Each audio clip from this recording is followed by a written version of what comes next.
Greetings. I hope everybody is doing okay. Now this is a quick one tugenda kulawo nnyo. Kawe mu kubudde. Zino ssente abasinga mwazirabye. Milioni nyezo mu America ezibadde zigenda mu bali b'ebisiike okuva mu kitongole kya USAID. Trump ziyasazizaamu. Zino zimauntinga ku billions nga 14 n'obukadde nga 10 obwa Uganda. Ne zino mwazirabye. Milioni 5 n'ekitundu ezo mu America eziwerera ddala billions 20 n'obukadde nga 2 eze Uganda. Zino zibadde ziyambako ba activists ababali b'ebisiike n'okupromotinga ebisiike e Uganda. Omugatte gwa zino ssente ezibadde ziyingira gavumenti ye waffe bwe buwumbi nga 34 n'obukadde nga 3 n'okudda waggulu. I'm not that exact with the figures. Wabula omuntu asobola okwebuuza bano milioni 5 n'ekitundu ezo mu America obuwumbi nga 2 n'obukadde nga 2 eze Uganda zibabadde bafuna okupromotinga ebisiike babadde bakikola batya nga toyina kalango kolabye ku TV station yonna nga toyina kalango kolabye ku radio station yonna naye gwe webuuzeemu marketing strategy kije babadde bakozesa okubitambuza munnayuganda ali eyo wansi eyo n'abiwulira n'abiyingira. Wuliriza katono gwe mugaso gw'eno video. Ladies and gentlemen, nzikiriza nkwanjulire ekigambo kye bayita cringe content. The power of viral marketing. Cringe content chechi. This refers to material that induces a feeling of awkwardness, embarrassment, or second-hand embarrassment to the viewer or to the listener. The key to cringe content lies in its ability to evoke strong emotional reactions that later on lead to multiplicity of conversations or that lead to high engagement rates. Mubufunze, cringe content kyekika kya content ng'omuntu akikola spreading information omubi ow'ekintu oba atambulira ku kintu. Wabula kyakola abaako omuntu mu public gwamusiiga nga target eri ki? Target tebeera ku oyo gwamusiize. Target ebeera mu busobozi obw'okutambuza emboozi eno muntu ku muntu. Lwansonga content ekika kino yeesittaza ate content ekika kino abeera mubi. Kati omuntu akulyetinga content asiikinga okupromotinga ekintu in a very fast way. Kyakola anoonya public figure n'abaako kyamusiiga nga target eri emu. Public ekyogereko nnyo ekitambuze nnyo. Public gyekoma okukitambuza ennyo gyakoma okutapinga mu vast audience. Mu bufunze, by creating this type of content that has one intention, eri awkward oba eri cringeworthy, the content creator taps into a vast audience eager to share and to discuss this type of content. This in turn amplifies the content's reach and visibility. Kanyonyolemu awo katono. Mu bufunze, omuntu akulyetinga ekika kya content ekika kino kyasinga okunoonya kwe kutapinga mu audience ennene lwansonga information gw'abayogedde ku muntu okugeza nga His Excellency Robert Kyagulanyi Ssentamu ng'omaze okumusiiga ekisiyaga. Bantu bangi abagenda okwagala okuwulira information ekika ekyo. Bwe bamala omuwulira bagenda munyumyanko nnyo buli omu agenda mutambuza. Gye bakoma okutambuza conversation y'ekisiike ekisiigiddwa His Excellency Robert Kyagulanyi Ssentamu. In the end boogera ekintu ekya nti ebisiike biri mu ssente. Target yaabwe eri ki? Kwe kutapinga muntu oyo ayagala is life anoonye buli awali omuli w'ekisiike ayingire. By doing so babeera bapromotinga ekisiike. Mu bufunze, clean content is the perfect strategy because this type of content is highly shareable or is highly shared.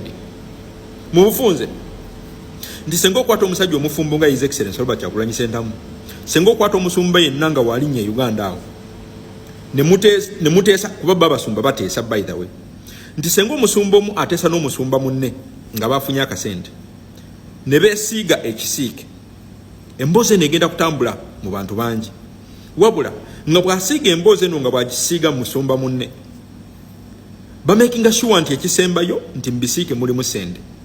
Kiki basinga okutagetinga? Batagetinga audience nene ebatambulize information etuuke ku bannayuganda oba ku muntu yenna ayagala his life anoonya abali b'ebisiike. By doing so babeera bapromotinga ekintu kino in a very speedy and fast way. Kankuwa ekikugeza akasumba kalina obunnyo bw'enjiri e Uganda awo kakwata ensonga y'ebisiyaga ne kagisiga omukulembeze waffe His Excellency Robert Kyagulanyi Ssentamu. Olowooza kaali kanoonya ki? Kaali kakimanyidde ddala nti senga obisiga His Excellency Robert Kyagulanyi Ssentamu ogenda kutapinga mu audience ennene. Audience ennene gyeneekoma okubyogerako n'ebisiiga Ssente. Waliyo munnayuganda ayagala his life agenda okunoonya bano abali b'ebisiike. In doing so akasajja kaali kapromotinga ebisiike e Uganda. Either nga kakimanyi nga kabenefitinga oba nga kakozesa hate okupromotinga ebisiike. Mu bufunze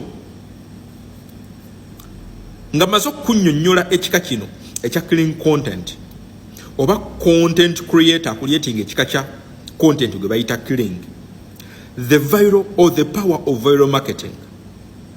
Kyogamba tonategeera ni abadde promotinga ebisiyaga e Uganda awo. Zino Ssente milioni 5.5 tonategeera musumba abadde asinga bi promotinga e Uganda awo. Tonategeera politician abadde asinga bi promotinga ma politicians. Bwe kituuse ku side ya politics wabaddeyo akasajja mukamanyi kalina obulevu bweru bukalinga bwa mbuzi akabadde kasinga obitambuliza ku His Excellency Robert Kyagulanyi Ssentamu. Ladies and gentlemen, kibadde kyapiyalinga nga ekiri psychological oba reverse psychology. Naye ng'eno strategy ey'okumarketinga ebisiike Ssente zino zibadde ziweebwa abantu abasinga okubivumirira. Wabula buli abadde abivumirira abadde aliko erinnya eddene lyabisiiga. Mu bufunze buli abadde avumirira ekisiyaga abadde aliko omuntu omunene gwa achuzinga okukiparticipatingamu. Mu ekyo kifune talkability ennene kigwe mu vast audience ey'abantu abaagala okuwulira. Bwe bamala okuwulira bagende banyumye, bwe bamala okunyumya babisharinge ku platform zaabwe. Wabula in the end bwe kigwa munnayuganda ayagala his life be baana abamaliriza nga bayingidde ebisiyaga. Mu bufunze strategy ebadde marketinga ebisiike ebadde mu kubivumirira. So kati gwe omuntu gw'olaba nga abadde ku front ey'okubivumirira bano basempa waliwo kana akasumba katalina kanisa nti abadde ku front abo be bakyasinza okubifunamu. Teweerabira wali abasajja nga ba Andrew Mwenda mukwano gwa Muhoozi Kayine Lugaba Jaden Muhoozi mukwano gwe nnyo be babadde ku front era be badde basinga okufuna Ssente zino z'olaba.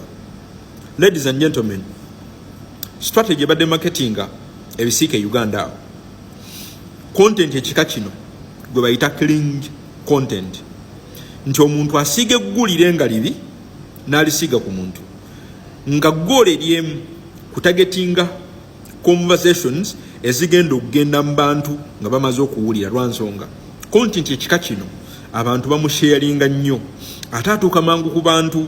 Wabula bano basiiga ebisiyaga Ssente ne kisanga ngalo bunani ayagala his life n'anoonya abali b'ebisiike.